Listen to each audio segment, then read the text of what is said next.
How to remove email number from Facebook. So if you want to remove your email or your phone number from your Facebook, then first open up your Facebook application.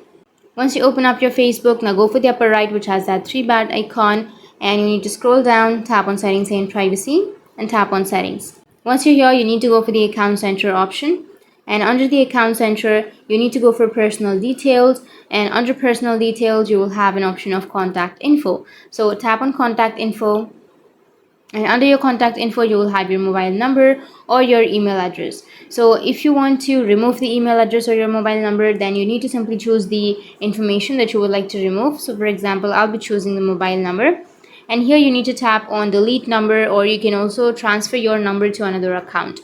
So I'll be choosing delete number, and once you tap on delete number, that number will be removed or deleted from your Facebook account. So you need to enter your password to remove your number, and once you enter your password, your number or your email will be deleted.